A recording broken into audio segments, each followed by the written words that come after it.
position du pied adaptée, il est conclu par mesure de sécurité et d'égalité de traitement que tous les élèves, y compris ceux qui seraient munis de bottes imperméables, se voient interdit l'accès aux nappes d'eau, même de petites étendues, nichées dans les dépressions du terrain scolaire. Les flaques! Il est clairement interdit par directive cantonale que les enfants marchent dans des flaques! Traduire les enjeux actuels de l'enseignement primaire genevois sur les planches. C'est le défi qu'a relevé la compagnie Vergnolane Bleu Café pour sa première pièce, Restez groupés. Un coup de plume signé Hélène Sapin. C'est une fiction qui s'est inspirée d'anecdotes réelles, qui les met les unes à la suite des autres. Et puis le réalisme concentré, ça donne une espèce d'absurde science-fiction. Voilà. Sur la réalité de ce que c'est qu'être enseignant aujourd'hui à Genève en primaire. Aujourd'hui, c'est l'escalade et les festivités s'annoncent haut en couleur et en attente avec la venue du conseiller. Jusqu'au moment où les enfants prennent en otage leur enseignante.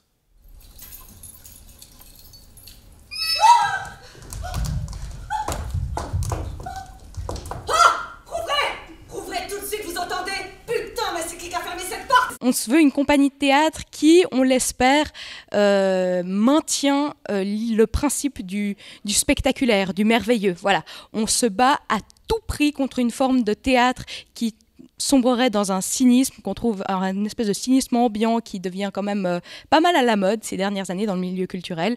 Et donc nous, on essaye de retrouver par le biais de l'interdisciplinarité, la musique, le chant, la danse, les contes.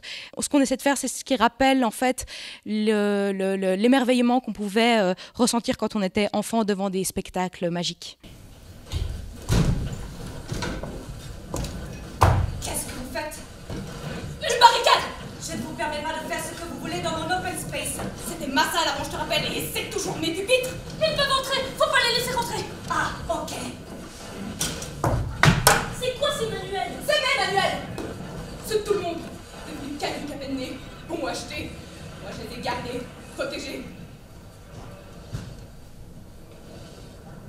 Tu as empêché le transfert de manuels en Afrique?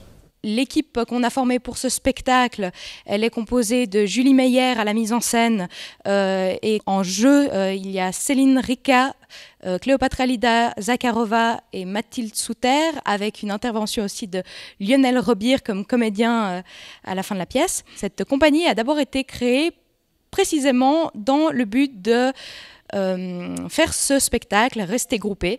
Et on espère qu'on va pouvoir faire plein d'autres projets avec cette compagnie. On a donné aussi des cours de théâtre pour enfants, des cours de théâtre et mouvement.